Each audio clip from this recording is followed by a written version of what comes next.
Hi, welcome to For the Culture Canada, the center point of art and entrepreneurship. I have a guest today that I actually had no idea existed up until about a few weeks ago. Basically, I went to the JB Gear show, which I'm sure at this point you've heard me talk about a few times.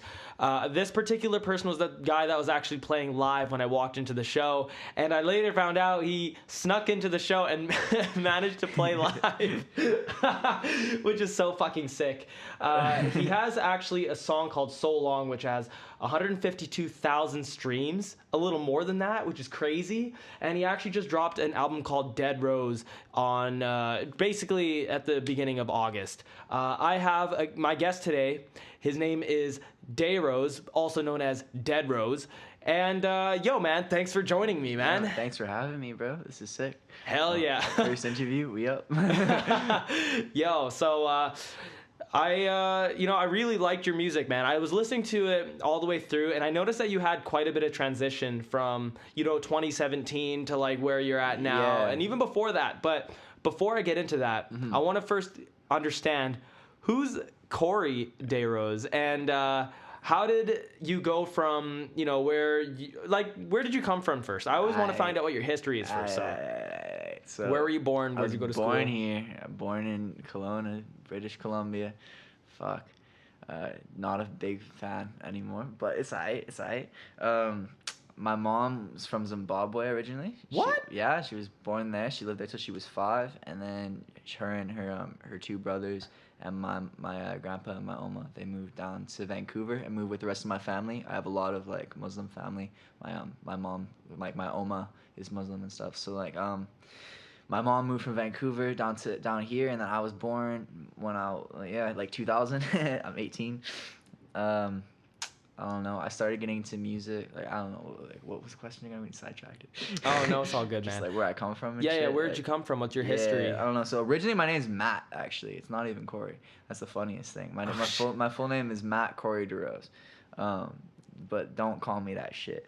I don't like either of my names. Like, Matt is my like legal first name, and I fucking hate that name. Why? Cause like it's so boring.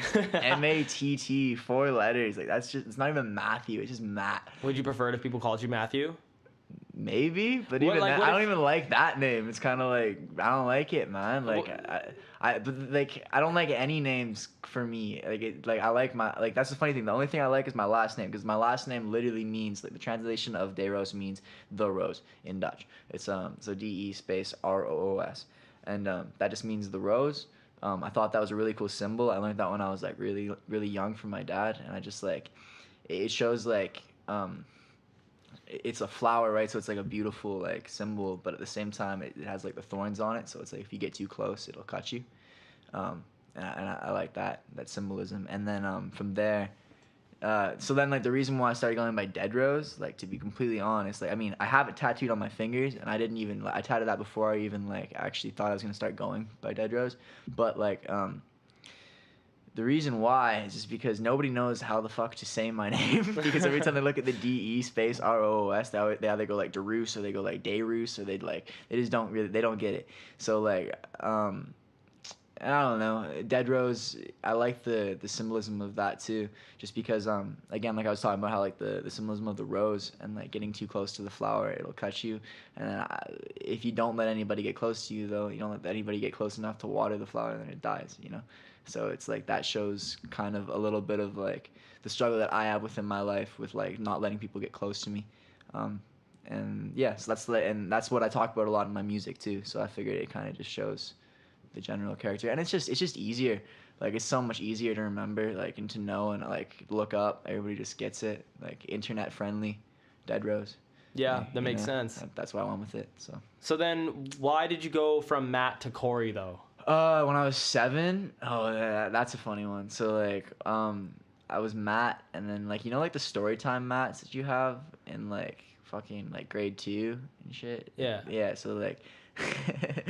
So like every time we put the mats away, like after story time and shit, the kids would be like, "Oh, go lie with the mats, Matt," and I would be like, and like it was kind of funny like at first, But then it was like I heard that shit like literally every day for like months. Like, and I couldn't take it. I was like, nah, this sucks. I was like, I can't stand this. And then I asked my dad about my middle name. Like I'm like, yeah, so like Corey's my middle name. Like yeah, like he's like okay, like that's kind of cool. I like that a little bit more than Matt. Like no one can call me like a Corey. Like when I put the Matts away, like it's chill, man. Like I can go by Corey. You know, this little 7-year-old logic, right? And then I was like, Yeah. I went to school one day and there's like I couldn't take it. They were like, go out with the Matts, Matt. And I was like, you know what? Fuck it, man. I like stood up and I literally I flipped off the whole classroom. I was 7. I was like that, and I like walked out, bro.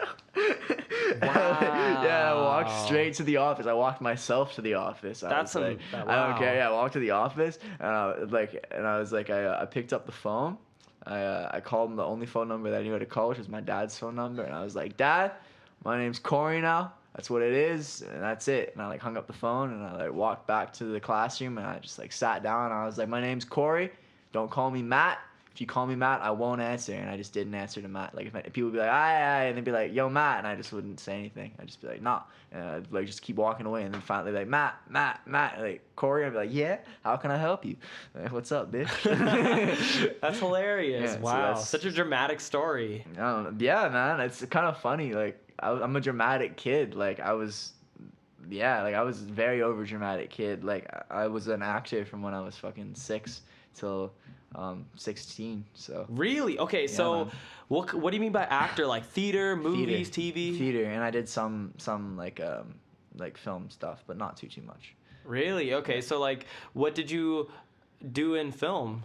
In film, like fucking nothing really. Like film, it was more just like personal stuff. Like Oh, I okay. like do some acting, like Basement and things like that. You know, like Oh, okay. Because I used to act for I used to model for Basement heads and stuff like that. Oh shit. Yeah, back in the day with the curly hair. What about theater? What did you mostly do for theater acting? Well, so theater, it was like musical theater actually.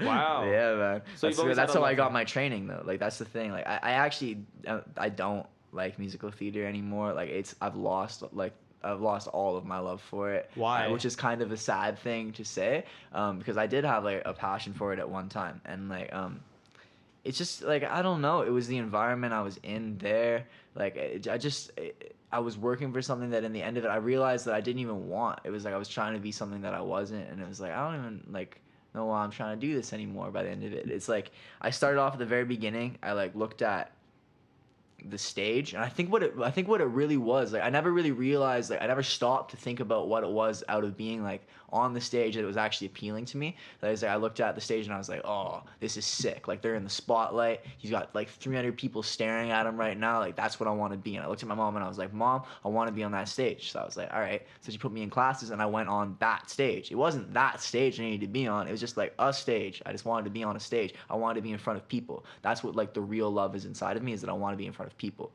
I crave that. So like I started doing lessons and shit. So I started acting because like I don't know, I was always good at acting. It was just like my thing. And then like started getting parts and stuff. And then the thing about actor studio is it's mostly musical theater.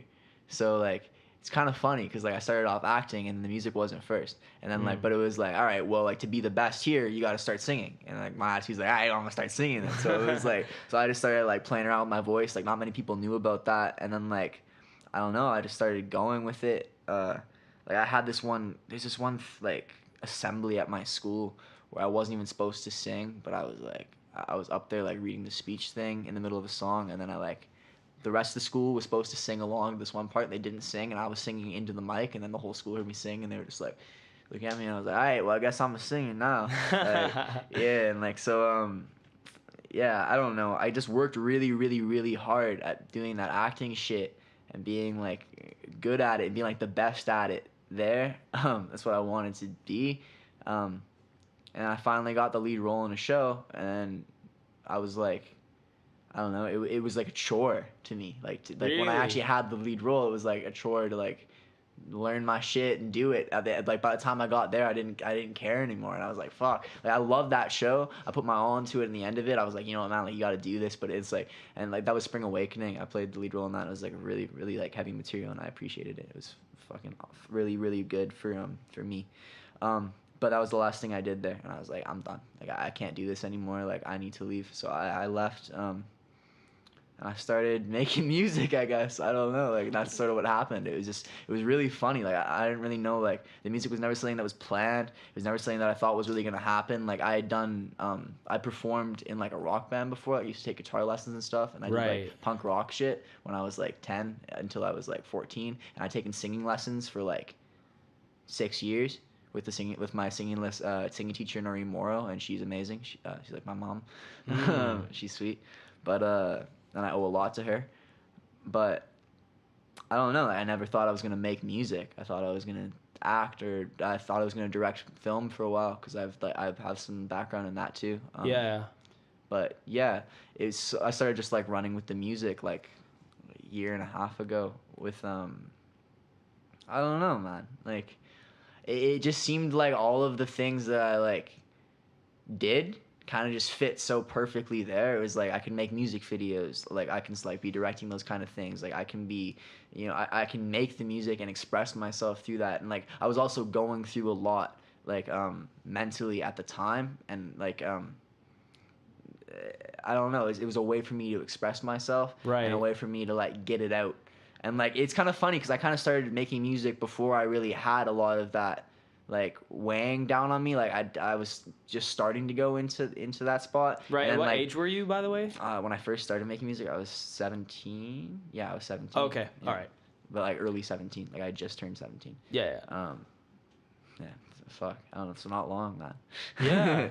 Yeah, but like I don't know. And then my whole message of what I was talking about changed like a lot since then. Just because like it's gotten to me being like I sort of like a lot of the time I feel like artists get wrapped up in like posing to be something that they aren't, which is something that I got wrapped up in. Like in the very beginning of making music, it's like you come onto the scene and you want to be like the thing that's doing well, you know what I mean? So it's like you look at like what's trending and it's like, all right, so if if Lil Pump doing really really good right now, you know what I mean? It's like, all right, so that means for you to do well, you got to come on here and like rap about Xans and fucking like, you know, like just the most like fuck shit, like just like, it's like I don't do any of that shit. So it's like, but in the very beginning it's like, that's what I got to talk about. So it's like, you know, I was rapping about like the bitches and like all that kind of shit. It's like I can rap about girls. That's what I talk about. But it's like I don't talk about them like that anymore because it's like that's not how I actually feel. Yeah. Like, it's like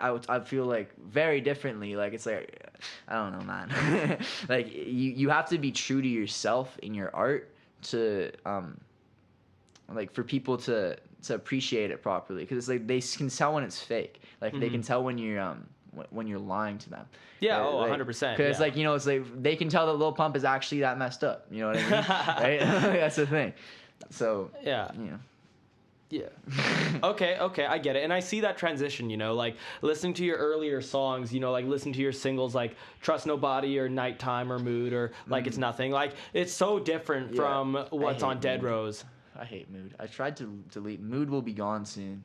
Really? Mood will be gone soon. I deleted it from SoundCloud, but I gotta get it down off of Spotify. So. Why do you hate him so much? Mood? Yeah. Cause Mood is just like, it's not a good song. Huh. You know, I was talking about like the whole like, I don't know, man. Like this, it's not mixed well. And then it's also just like, I don't. It's kind of cheesy.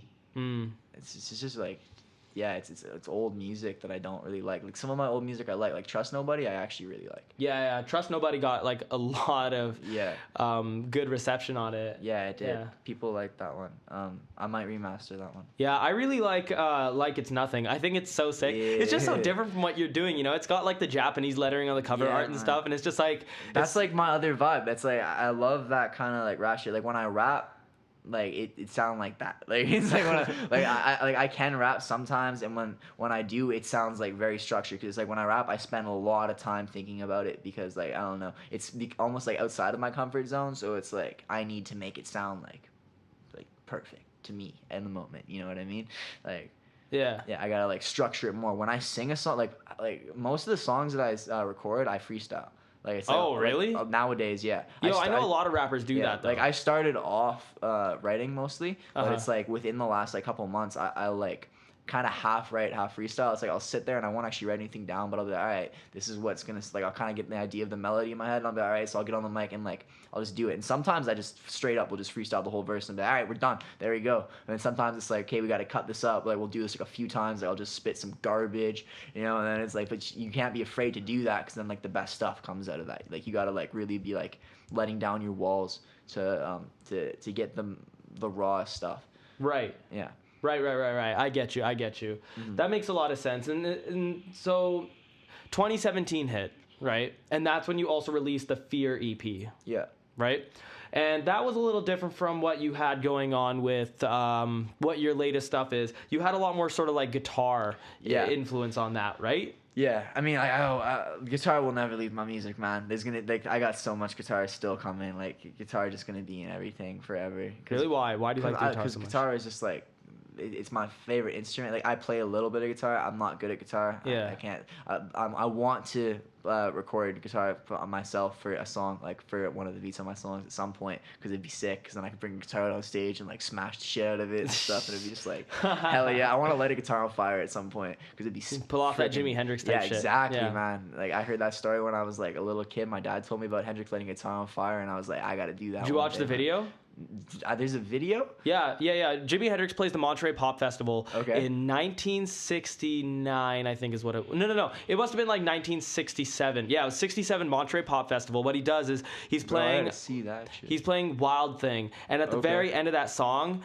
near the end of the song, he basically just like gets his guitar, starts smashing it, and he pours lighter fluid all over it, and he lights it on fire. And he literally he's like humping the guitar and like lighting it on fire, and he's like telling it to rise. And you see the faces of the people in the crowd; they're all like, "What the fuck is happening?"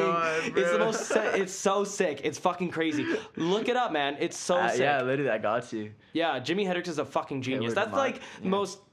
Everybody knows that he's a genius. Of course. Hendrix is a genius, man. Like he changed like everything. Yeah, literally. Like with that performance, you talk about the audience like staring at him like that. Like Hendrix, somebody had to do it, man. Like it was like he came along and was like, all right, we're just breaking this shit down. Like it's like the shock factor had to start going up, and then it's like you had someone like Marilyn Manson had to come along eventually. You know what I mean? Yeah. The shock factor just keeps going up with every new generation. Like pretty much. Like I mean, you need something to get people's attention. Yeah. You know. Facts. There's some like crazy people out there. So it's dope. It's crazy. But tell me what was writing the Fear EP like for you? Mushrooms. That's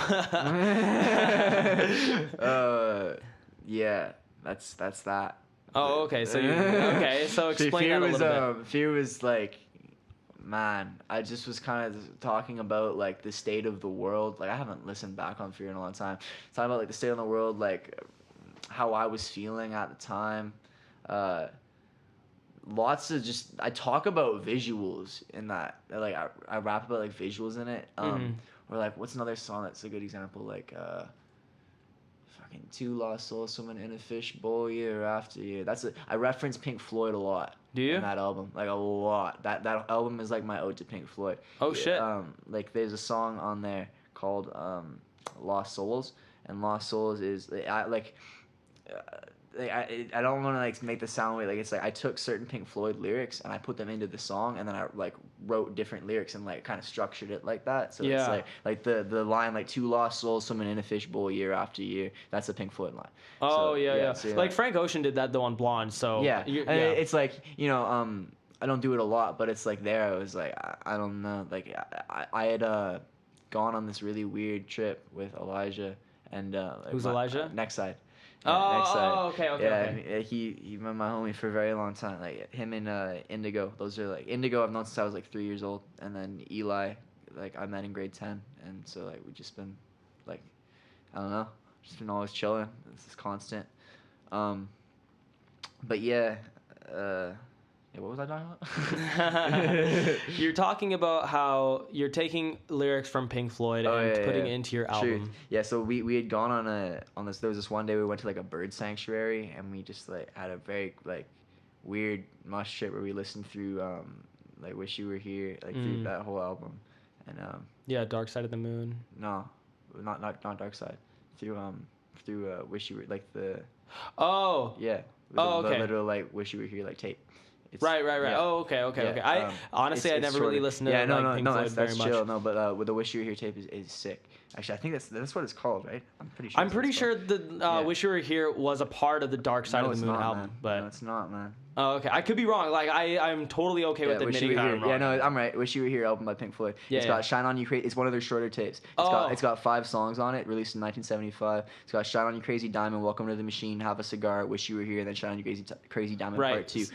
Sid Barrett yeah, so we tributes. literally sat there and listened through the whole thing, and we were like, holy shit. And it made me rethink everything about music. I was like, okay, this is like, I gotta start like taking this stuff seriously and like really getting into it. And like I don't know, man. Like that was the first time I really started like grinding the way that I grind for this kind of stuff. Right. Yeah. And when you mean by grinding now versus before, like what's different? What's changed? I record every day practically. Really? Yeah. Like the music is my whole life. Like I don't know. That's just sort of happened. It's like I rely on music so heavily. It's like my mic is my therapist. Like, it's like every day. It's like even if I'm not gonna keep what I record, like I gotta say it to the mic because I gotta like yell it and get it out. Cause it's like like it weighs on you. It weighs does. on me especially. Like I don't know, man. Like I suffer from anxiety. Well, I haven't always suffered from anxiety. We can get into that if you want to. Sure. Right now. Whatever's natural to you, man. All right, man. Yeah. Shit. Okay, we're gonna go all out with this right now. So I didn't always have anxiety. Anxiety wasn't something that I suffered from for most of my life. I have had depression for a long time, but there was this one time where I was in Penticton, which is the first mistake. Don't go to Penticton, kids. I don't like Penticton. My dad lives there. But I was down there, and I went and met up with this one person who I hadn't seen in quite a few years. And I was gonna go chill with them, and I was gonna smoke weed because I'm a stoner, and I love my weed. But like, so I went down there and I brought my own kush and shit, and I went to go smoke with them. And then I was packing a bowl, and then she offered. She's like, "Yo, do you want to smoke some of our weed?" Because there was like some on the table, and I was like, "Sure," because like, why not? And then I packed the top part of my bowl with that, and I went and I smoked it, and I just got like this really, really weird head rush that I hadn't experienced before. Where I was like, all of a sudden it went straight to my head, and I was just like, my heart started beating out of my chest. I like couldn't breathe, and I went and I like sat on the bed, and I was just like looking at the walls, and I like looked up, and I literally like started sinking into the bed, and I just like swore I could see like the wall started like dripping down, like that. Like it was weird. Like, I can't explain it that well, but I looked at this poster in the wall, and it was just like dripping, like this weird, like the walls looked wet. It was messed, man. And I just like I looked up and I like felt my heart, and I just sat up in the bed, and I could feel my heart literally pounding out of my chest. And I looked over at the person next to me, and I can't say their name, but I just started yelling at them. I was like, "What the hell did you? Well, like, what did you do to me? Like, what was in that weed?" And then she just like she wouldn't tell me. She just denied it, and I was like, okay. It was like I need you to tell me what's going on right now because I'm freaking out. And she just wouldn't tell me. So I got myself water, and I left. And I went and I ran home, listened to a YG album, and I literally sprinted all the way home. I put on that tape, and by the time it was done, I was at my house. But you're in Penticton though. That's a long way from home. And well, no, I mean my dad's house in Penticton. Ah, I see. Yeah, Okay. no, so it was chill. Like I sprinted from her house on one end of Penticton to my dad's house on the other side of Penticton, and Shit. I did that in like half an hour. Damn. And then like I got home, and like so yeah, I had my first ever anxiety attack that night. Oh. And then I went home and I went to bed, and I woke up the next day, and I went and I talked to some of my friends that I only know a couple people in Penticton, and I mentioned her name. I said the name, and they were like, "Why the fuck did you go there?" And that was the first thing they said to me, and I was like, "Oh." I was like, "Word, like I wish you guys had told me that before. I didn't know." And so yeah, she has a history of that, like of smoking like laced weed. And so yeah, I got laced. This is the first time I ever. Like, Did you ever find out what it was laced it was with? coke. Oh no. Yeah, so that was the first time and I never wanted to do coke. I'm like very strongly against coke. But yeah, so coke. And then ever since then, so I smoked weed that day too, the next day, and I had another anxiety attack. And I was like, okay, so that's what anxiety attacks are now. And that has been a constant thing in my life ever since. Wow. Yeah. Has that affected your relationship with weed though? We didn't let it. It did it for a week, and then I was like, I powered through it because I was like, nah. Because the thing is, that weed is like how I deal with like depression. So it was like she totally just like fucked up my whole like thing. You know what I mean? So it was like Yeah. that really messed with me for a second, but it's like, nah, I got through it. But like, so I don't have like an anxiety attack every time that I smoke weed now. Like I still love weed, but Right. like for a little while there, yeah, I did, Damn. which was pretty weird. Yeah. Damn, that's crazy. Yeah. I'm sorry to hear that, man. No, it's some fuck shit. I'm pretty open about saying it. Test your drugs, kids. Be careful with that shit. Well, trust your source though. Oh yeah, Yeah. no, of course, but like, just be like very careful. Yeah, Yeah, 100%. Be very, very careful. because I never thought that would happen. Like in that situation I was in there, I'd never thought that would happen. It just Yeah. happened. We would all love to just trust everybody and Yeah, I be know. like, And I everybody's used our to- homie, yeah, but exactly. Like, you before can't that, do I used to that. trust people like a Yeah. lot more than I do, and like, yeah, I don't know. That was part of my trust issues. Yeah, and when it came to your depression, you can go into this as deep or as little as you'd like. Yeah. But, but where did that come from? Depression, it's yeah. just mental health, man. Like I don't know, that's something that's just sort of I've always kind of struggled with. Like I had a pretty happy childhood that I didn't really have that many problems with, but my older sister is like extremely bipolar. And she's fine now. Like I love my older sister, I love both my sisters. But she struggled with it when she was around 13. I don't want to go too deeply into it just because of her personal, Sure. yeah. But anyway, like the mental health is like a thing that's current in my family. So I don't know. Like it's just something that I've never actually gone to a doctor to talk to him about it. It's just like a thing that I because I don't want to. I don't want to be put on meds or anything like that. I just like I've had some like very dark times in my life. Like there was a point where I can't like I've been suicidal before. I don't know, man. It's yeah, the shit's fucked. Like it's just kind of always been around me. Like I don't know why. Like yeah.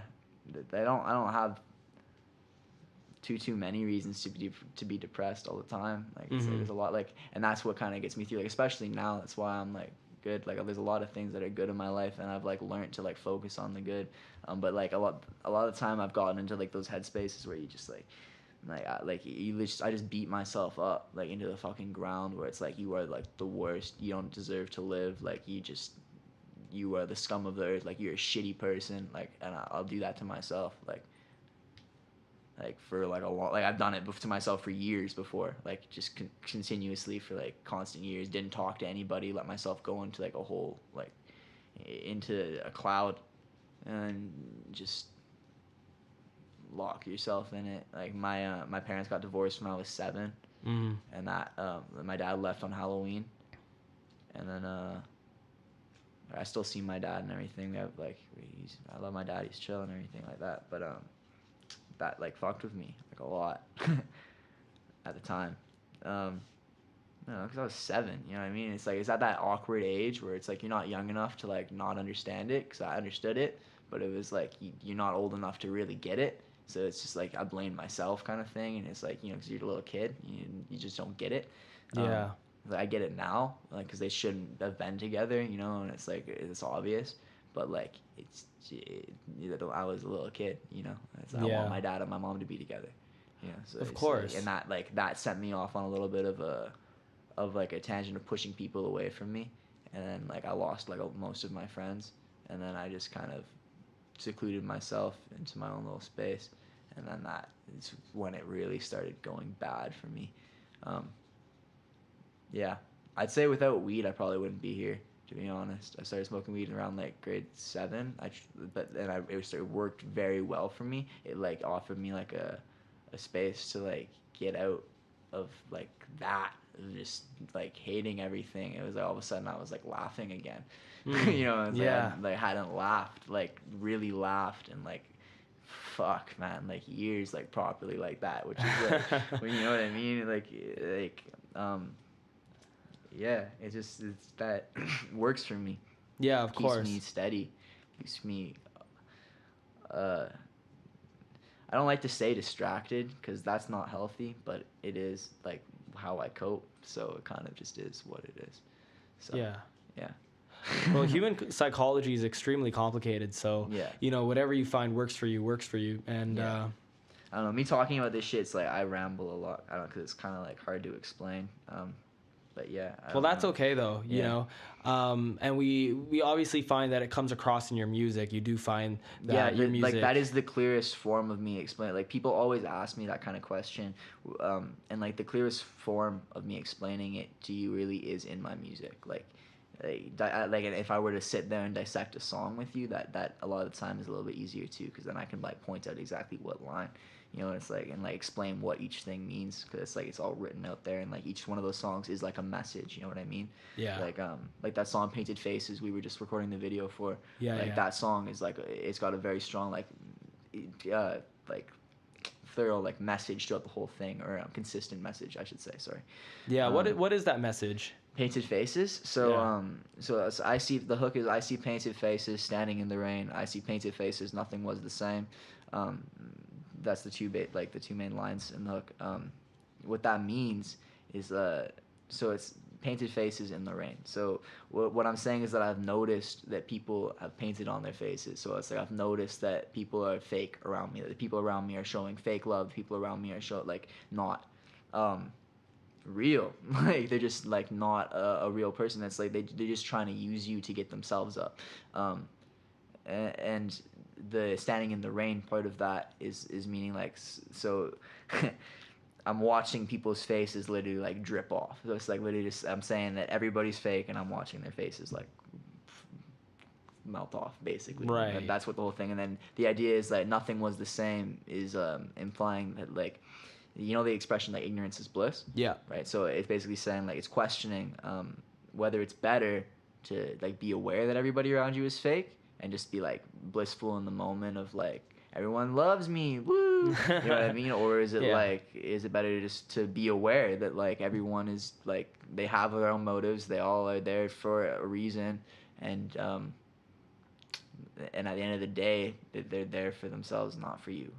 And Yeah. at least that's been my experience a lot of the time. And like people have used me a lot. Mm.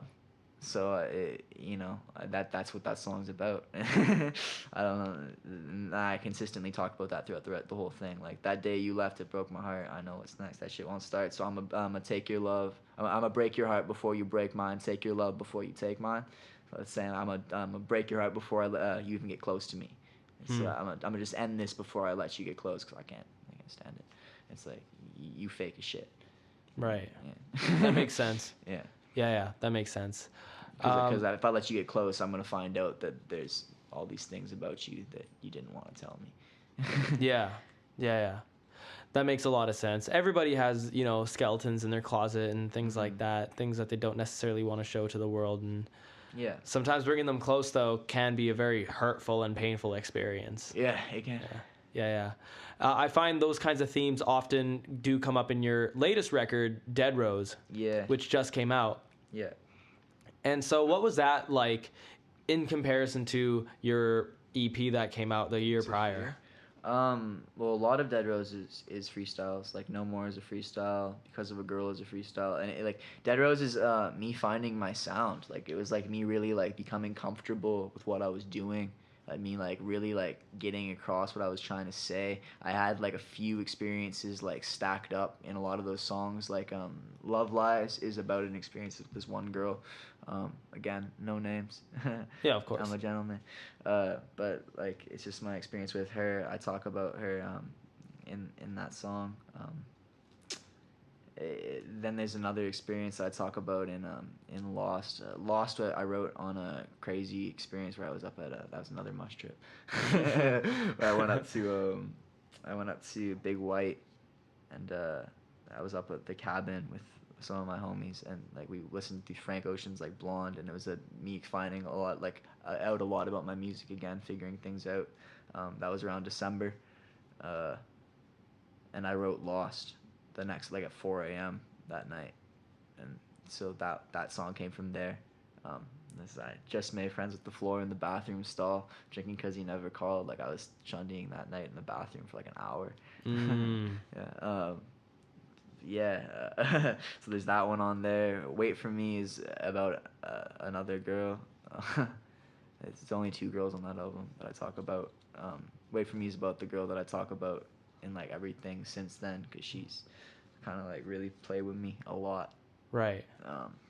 And but yeah, so that song is like is that about like the very beginning of it though, because she was with somebody who is my friend, so, sort of like somebody that I know. She was with him when I met her. She came to my house actually for a Halloween party last year, and then that's when I met her. And she was with my homie, and so I couldn't like be with her and shit. But I was thinking of her when I wrote that song, like, cause I said, "Shorty got love, but it ain't for me. I got time, baby, wait for me." And the thing is, she was interested in me. Like literally that night, she was interested in me. Like she was flirting with me and shit. Like she was all up on, and like we talked afterwards and shit. And then like we had like I shut that down because I was like, nah, because you were. But yeah, so I was like, anyway, yeah, no, I can't fuck around with that. So nothing really happened with her at the time. And then down the road, like a little bit later on, like once that was all over with him, like we started like seeing each other like a little bit, and it's like literally like a one time thing. But like I just I ended it because I was afraid. Like I was I woke up in the middle of the night, and I had such a bad anxiety attack that I literally couldn't breathe. I was like sitting there and I just like couldn't breathe. I was like I couldn't like I couldn't calm myself down. I was like freaking the fuck out, and I just didn't know what to do. And then like the next day I ended it. I was like I can't. And then like shit since then more stuff has happened, but like, I'm not gonna go too into detail with her just because like just because I'm sure she wouldn't appreciate that. Sure. But, yeah, no worries. as far as from there, that's kind of like the main point of it though, is just a lot of the time that's the situation I get into with people is because I've been used in the past by certain people. When somebody starts getting close and things are going good, like a lot of the time I have a tendency to ruin it just because like I'm toxic person sometimes. I can allow myself to be, and it's not good. But yeah, so that's what a lot of those songs are about. Right. Yeah. Yeah. I get you. Me destroying my own relationships. You know, that'll come with age, though. I mean, Yeah. potentially. Like, if it is Yeah, something that of you do course. try to work on to, you might find it to be something that you eventually grow Of course. from and grow through. And, you know, you're 18. Yeah, you know, no, like, you have seriously, so like, much in your life yeah, still man. to look No, forward for to. real, like my music's gonna sound completely different in 2 years. Like Yeah. it will. Like I know that just because like I'm gonna be a completely different person in 2 years. The one thing I know is I'm gonna still be making music. Yeah. That's all that I know. It's like I'm gonna still be me. I'm Yeah. gonna still be doing this, but I don't know what it is I'll be talking about because I'll be in a very different place. Yeah. This 100%. is- Who yeah. knows where you'll be at? Like, for you to start really making music and releasing music in 2017 and one of your songs already reaches over 150,000 listens is pretty fucking crazy. So for you to keep on going, I think it'd be a good idea, you know? Yeah. Well, Yeah. I'm not stopping now. No, of course not, obviously. We full send, man. Yeah. Like like here we go. I'm moving to Vancouver in November. Really? So, yeah, it's the start. So Why? there's nothing here. Oh, there's nothing here for you here? There's nothing here. Like what? Like it's for the culture, man. Like you know, there's not that much of that like here, to be honest. Like it's like Kelowna's getting better for it, but like it's not a hub for that. Like you can't make the connections you need to make in Kelowna. It's like, especially if you want, like, you can't even make all the connections you need to make in Vancouver. Vancouver's a start. I need to go to Vancouver for a while and get a base, but then I need to be traveling a lot. Like, Tion's starting to get that. He's been traveling a lot. Like, I mean, not starting to get that. Tion gets that. He's been doing that. Like that's what he does. That's the big difference with Tion that makes him like the big player here, is that he's been going around the country. He actually makes those moves. It's got to go beyond that. I want to go beyond that too. Like I want to be making those trips down to LA and making those connections there. Like you have to do it. Yeah. If you don't do it, you won't expand there. Killy's only just starting to break into the freaking States. Like you know what I mean? Like yeah. like, you really do have to like be there in person. Like the reason why like Lil Peep did so well, like a big part of that and his come up was that he he didn't live in one specific place. Lil Peep was like low key homeless. Like he like would crash at different friends' houses. Like he had a friend's house in LA. He had another friend's house that was in fuck, where else was he? He stayed in New York a lot because he's from there. I don't even know where the fuck else was the other place he stayed at. I don't know, it's not that important. But anyway, like he was traveling a lot though. Like he was across the states. You know what I mean? Like because just was staying at different friends' houses, making music in those friends' houses, and continually just doing what he did, doing shows in all these different places. Like he did every show he could do in that city, then he went to another city. He did every show he could do in that city, went to another city. You know what I mean? And then like all of a sudden everybody in that city knows you. It's like if everybody in Kelowna knows who I am now, it's like I need to make sure everybody in Vancouver knows who I am. Everybody in Toronto needs to know who I am. Then everybody in LA needs to know who I am. Then everybody and then if you do that with all the major cities in the world, then you're golden. Yeah. You know what I mean? Yeah. You know what I mean? Totally. Okay, so that's very cool. When it comes to like where the direction of your music is going, where do you see it going from here? From here? Yeah. Oh shit, I don't know, man. It kind of just happens to itself. It's like I can't predict like what's gonna like. I'm just focusing on keeping it true to myself and keeping the music clean, clean, true to my art and something that I'm proud of, and that's like all I'm focusing on right now, and making sure that what I'm saying is coming from my heart. So whatever it is that I'm going through, I'm putting it down on the paper. So again, like I said, I don't know what I'll be going through. So, but I can tell you that as far as what's unreleased, it's definitely in light of Dead Rose. Dead Rose is the first time you really get a chance to see like my sound, like really what I'm trying to run with, like really like the direction I'm going in musically. So like it's very much like that. Yeah, there's such a difference between Dead Rose and your Fear EP. Like it's crazy. Yeah. Even not even just the instrumentation, but the mix. The mix is so much better. Your voice sounds a million times better. Yeah, I know. It's a big difference. Yo, man, like for real. Like everything you need to know is on YouTube. Like I went to college on YouTube for a few months there, bro. And that's what the difference is. Is that like there was a point like the Fury EP was mixed by Next Side by Elijah back in the day. And Eli is good at mixing now, but like we were learning. Like it was like we just picked up the computer. We were just like figuring stuff out. Like we weren't good at spitting yet. We weren't good at mixing yet. Like we didn't know what we were doing yet. You know what I mean? So it was like, but for me, like a big difference is that like I was relying on him to mix my music for me, and then like eventually I got my own computer, and I was like, all right, well like it's time, like it's better start doing this myself, you know what I mean? So it's like I mixed on Logic Pro, and like I just learned my shit. Like I went on YouTube and I watched like 1,000 freaking videos on like not 1,000, like 100 videos on different like vocals. Like you can find a lot of videos that are like how to sound like videos, that, and like on like Crab Lord channels and stuff like that. And then you just like if you watch a bunch of them and then kind of like take pointers from them, you can get a pretty clean sound. So totally. Like because you can figure out like what like compressors work with certain like genres of music and stuff like that, and then you can like play with them for like your own voice. And that's what I did. So I played with it till I found like a mix that I like on my voice, and I have like my own preset that I just fiddle with each time that I'm like. So you mixed your own album on Dead Rose? Yeah. Fuck, that's crazy. That sounds really good, dude. Thanks, man. I mixed it and mastered it. It's just. And Next Side. So I wanted to actually go into what he does with you, because in a lot of your singles that you had, it was featuring featuring Next Side. Next Side. Yeah, well, he just been around. Like it's still gonna be like I'm dropping the Nighttime remix featuring Next Side like tonight, or probably not tonight. I don't know where the hell we at. Whenever the Love Lies video hits 10K, I'm dropping it. So that has Next Side on it. He's the only feature on Dead Rose, like on Nameless at the very beginning. Yeah. So like he's there. Indigo should be on more shit. He's been on his production game lately, right? So that he's been like really grinding with his beats, and like they've been sounding a lot more clean, and he's like getting to the point where we can start like really using them. Like I have a song already recorded on one of Indy's beats, and it sound fire.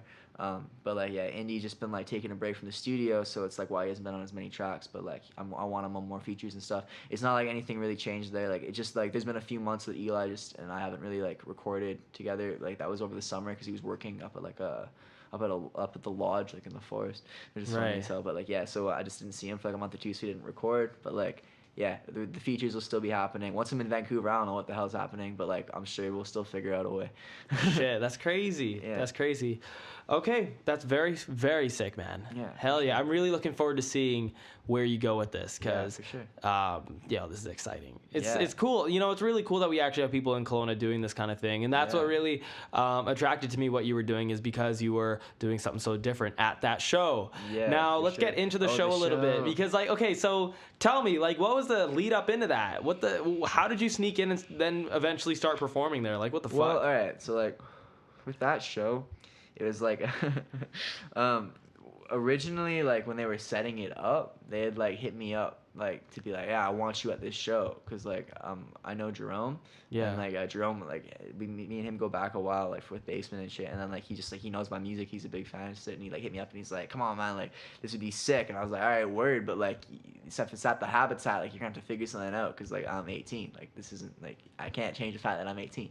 You know what I mean? Yeah. I'm just like I'll be 19 in January, bro. But like he just like so he's like, all right, I'll talk to the owner, and then the owner is a hard ass at the Habitat, so he's like, nah. And he just said nah, like straight up, and he's like, so Jerome hit me up and he was like, nah, like it's not gonna work. So I was like, all right, it's not happening. Like I wasn't that hurt over it. It's like it's all good. But then like the day of the show, like started like actually like a week before, kind of rolling around. I work with Edge too, so Edge performed at that show. Yeah. So me and him actually worked together, and then like we were just chilling one day, and like we were talking about it, and he's like, honestly, man, like just come to the show like early on, and like just find a way to like get through the whole like them checking like your ID, and then like you'll be good. And I was like, yeah, like honestly, like like what's the worst that can happen? Like I live downtown, so like worst that happens is like I go home, like oh well, it's all good, you know what I mean? So Yeah. it's like I went down there at, like when they were doing their like sound check. I like walked in, I had all my set like on a USB drive because I was like, just never leave home without it. Yeah. Brought that shit, and I just like walked in, like I talked to Jerome, and he's like, all right, well if we can get you in here, then like you're doing a set, and so like you're gonna open. So I was like, all right, word. So I got my set at the very beginning. They said like as long as you don't get kicked out, you're performing. So it's like word up. I had all my songs ready to go. I hid backstage, and then I was sat there for like 15 minutes because like the guy came up and he was like, all right guys, got time to go outside and get your IDs checked. Like everyone's got to leave the building and then walk back in. And then so like Jerome like looks at me, he's like, shit, what do we do, right? And I was like, oh fuck. So all right, I'll hide backstage. So I like hid backstage, and I'm just sitting there, right? And I sat there for like 15 minutes, and then like the sound guys, like my homie was up there, the DJ's up there like trying out his set, right? He's like playing around with the soundboard. And I just like all of a sudden I hear some like rustling like along in the backstage area beside me. I'm like, shit. And I look over and it's the owner. He's like walking around like checking stuff backstage, and I was like, fuck. And I just like dipped up on stage, and I was like just up there, and I was standing there next to the DJ, like, oh yeah, just like bobbing my head, like acting like I was like supposed to be like, yep. And like the owner just like walks up on stage and starts walking over the DJ, and I just like bounced. I just like dipped out and walked like down the side of the stage and walked straight to the bathroom, and I locked myself in like one of the stalls in the bathroom, and I sat there for like head ass 45 minutes, and then 45 minutes later I walked out and I did my set. Oh, that's wild. I just like sat there, like I just gotta like let this time go by, bro. And then like once it was done, I just like walked out. I was ready. Yo, to go. big ups. Yeah, that's like wild. Kenny came into the bathroom, gave me some shots, and I was like, let's go. Big ups. Honestly, that's fucking sick. Yeah, that's so sick. Thanks, man. Thank Yeah. you. Like, yeah. That was a fun show. Like Yeah, I've said it that was- so many fucking times. That was now. decent. Like nobody there like was expecting me, so it was like it wasn't like I had my fan base there. Like, cause when I have my fan base there, shit goes crazy. Like I have kids that really fuck with my stuff. That's Yeah. the thing. Like I have a younger fan base than a lot of people that are like able to get into those venues, obviously. So it's like I had this one show that I did where I was at a beach, like at Sarson's Beach, and it was like not legal at all. We were just out at like this like the side of this like public building, and we set up like this whole stage there, and we went till the cops shut it down at 11 o'clock. But like kids were like up on top of the roof and shit behind me, like wilding out. Like that was the first time I like did like a big performance like that. Like, bro, like if I could get those kids in there, like they'd be like going nuts. You know Obviously, what I mean? Like, this means you need to do all ages shows. exactly. So like, if I Yeah. could get the black box going, then it'd be like insane. Like we'd have like both audiences mixed together, and it would actually be like a really crazy venue. Yeah. So like I'm trying to get those all ages shows going, but yeah, like the thing is like nobody there really knew my music, but it's like I felt like I gained like a decent amount of fans from that performance. So it's like it's always good exposure. So I was like very grateful that I got to perform. It was sick. Hell yeah. Yeah, it's fine. Hell yeah, buddy. That's Yeah, sick. Thanks, man. Yeah, that's super cool. Cause I hadn't really heard of your stuff before, but after I saw See, that, I was like, that was there you go. fucking Like, sick. this is an example Yeah. of the connections that show gave me. It's Yeah. like, It was Word. crazy. Fire. It was super That's why I sick. got to perform more. Like I love performing. I like hyping up my performances more. Like when I perform, I like to be like jumping around and like really going nuts. And like that was like the crowd there was like chilling. So I felt a little awkward doing like trying to do that with them. I was trying to get them going, but like they were chilling. It was like I was the first performance too, so I like they got nuts during Nate's set. Yeah. But like I was the first one there, so it was like then like half the people were still outside for the first couple songs too. So I was like, come on guys, like I was like trying to I was like jump, like what? Like you guys paid to get here, like get up. Like, I mean, like shit. openers are openers, man. Like it's just. Sometimes it's just how sometimes it is. how it is, man. Yeah. You know what I mean? Like, but I keep the same energy for like a crowd of 10 people as I would for a crowd of like 70,000. You know what I mean? Like, you gotta like just freaking go. Go for it. Yeah. I just saw. You know who JPEG Mafia is? Of course. Yeah. I saw him live like last week. That's sick. And I saw this video on the internet. It was so fucking hilarious of JPEG's like yelling and like doing his set. Yeah. And there's literally only one guy in the crowd. One guy. Really? And I'll be fucking honest here when I say he had the exact same energy at that one guy show as he did last week when I saw him. Yeah. He had a full packed show Yeah. at Fortune Sound Club. Yeah, It was wild, yeah, man. it's crazy. It's just like it's about the audience, man. Like the Yeah. audience like fuels it. Like Well, yeah, mosh and it's pit, like man. it's crazy. It's so like much you fun. fuel them, but like you know what I mean. Like it's like the audience needs to come with some energy. Like Yeah. yeah, I don't know. I mean, Yeah. I'll give you some energy. Yeah. Yeah, that's fucking sick. Dope. That's freaking sick. So I want to give them like a metal show, like or like a punk rock show. Like my inspirations are like Green Day and shit like that. You know what I Yeah. mean? So it's like when I perform, I want it to be like that. Like I like headbanging. I like fucking like I love like Nirvana. Like I want to give them like the vibe of like Smells Like Teen Spirit. You know what I mean? Like you guys gotta be like jumping. Like I want to see someone get punched out in one of my mosh pits. Like it has to happen, bro. Like it's like some shit like that. You know what I mean? Like In it's, like, time, it's gotta go dude. hard, right? Like yeah. Yeah, in time. As but- long as you like interact with the crowd really well. Remember, it's a relationship that you have, right? IP. Yeah, it's a relationship that you have, and you, as long as you make them feel good and entertained, they'll want to bring that energy right back to you. Facts. Yeah, for sure. Yeah, great. Anyway, was there any last things you wanted to say to Not much, man. people It's out like there? anything else you had to like ask me? That's it. Is there anything that you wanted me to cover that I may have missed? Nah, I don't think so, man. No. I don't know. Fuck, I got new stuff coming soon. Yeah. Hit it up. Shouts out Trofunk for putting my shit on, like the Love Lies video. Yeah. Those guys are sick. That probably that. We should talk about the Love Lies video because like. Yeah. Go just ahead. came out. Yeah. Yeah, that came out. It's on Trofunk's channel. It came out like a week ago. It's filmed and like directed by TMS Productions. Some of my homies from high school. They're crazy. They deserve to be like very, very famous. Yeah, those guys are young, but they're doing really good stuff. Such good stuff. They're like so good. Their visuals are on like a different level. They can make anything look good.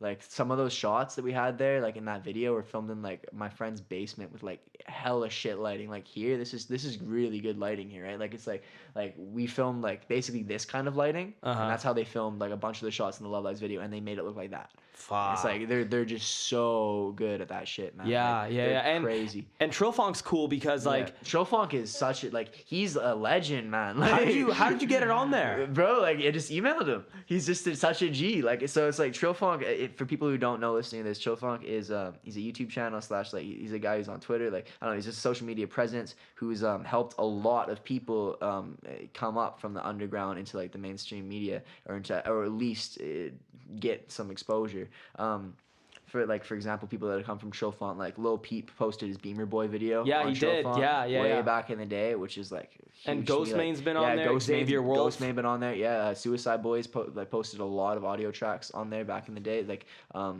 there's a lot of stuff. Puya been on there. Who else? Lil Ugly Mane been on there. Yeah, Trofunk's sick.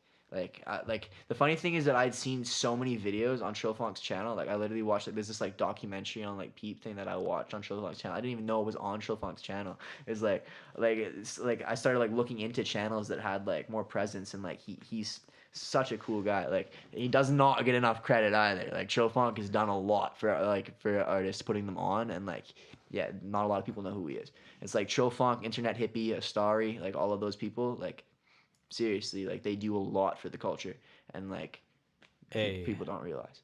That's wild, dude. Hell yeah.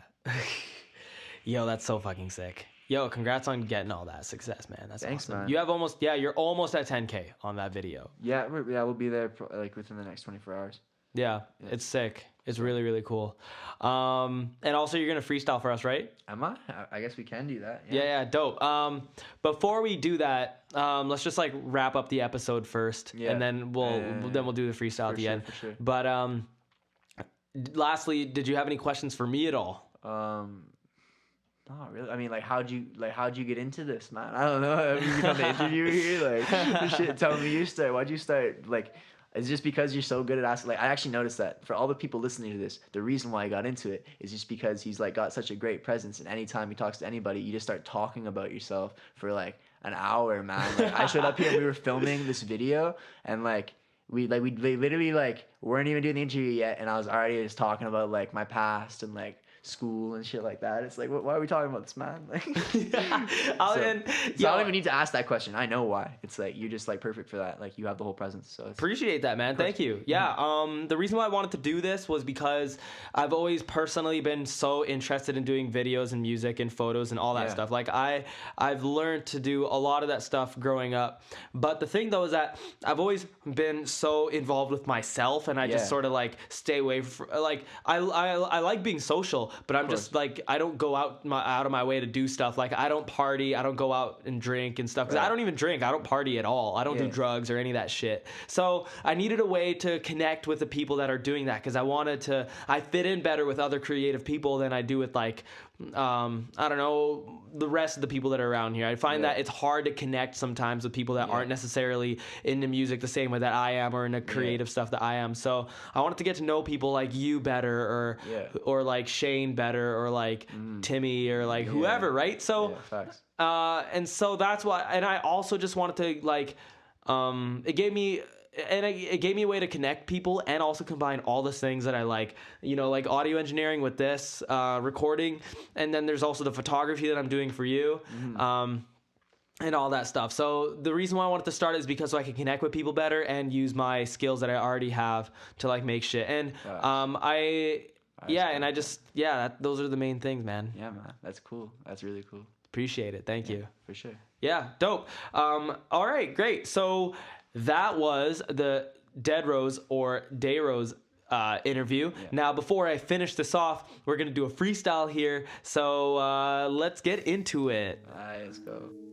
Yeah, okay, yeah, start with some rings, I'll let y'all know, I know, you know, this first part isn't a freestyle, but the second half will be, yeah, hey, I've been looking for a sign, dollar signs, that been all that's on my mind, I've been looking for a sign, dollar signs, that been all that's on my mind, pots of perky, now I'm sipping on that tap, my soul been signed away, grips my chains, I pray, God, give me one more day, ayy, fucking on your bitch, I take your pride away, Satan slip inside today, candy coated, ride the rave, pistol loaded, acid base, take your whip and ride away, steal your soul and hide away, hide in hell, it burn away, ring that bell you learn today, shorty want this dick, okay, Louis V my fit, okay, diamonds on my wrist, okay, yeah, I don't stop at the sign, run on red, say some time, got your bitch, she bump a line, I think she do it all the time, I don't stop at the sign, run on red, say some time, got your bitch, she bump a line, I think she do it all the time, I've been having premonitions about a different type of life, why, never had a chance, no lie, I always said chase that high, I fell asleep, dreaming about a bitch last night, yeah, wake when I slip inside, yeah, shorty like a slip and slide, yeah, fucking with a demon like me won't do, cut a pussy like you, think one, thing two, I'ma caution you, I'm a monster who never had an issue with a knife or two, I'm the death of you, no one can stop me, I'll get to you, devil behind you, you destitute, you got the answers, I'm pressing you, no one can stop me, I'm ending you, yeah, bitch, I'm ending you, yeah, this ain't no interview, yeah, bitch, I'm into you, yeah, I was not into you, yeah, I was not into you, no, I was not into you, yeah, I was not into you, okay, yeah, no, I've been looking for a sign, dollar signs, that been all this on my mind, shooting shots at his head, BB me a motherfucking dolphin coughing up blood, hitting up the top of his coffin. Like, yeah, I just might do this shit too often. Like, yeah, send them shots like, bitch, I might just off them. Chains on my neck, blood be dripping in my coffin. I'm gripping to the roses, bitch, up on the altar. Yeah, whoa, I never gonna falter. Yeah, I be the father. She call me daddy. Whoa, she call me poppy. Yeah, shit, oh fuck, I don't know, man. I'm losing my flow, but it's alright. That's it. Dead Rose, look me up. Fuck.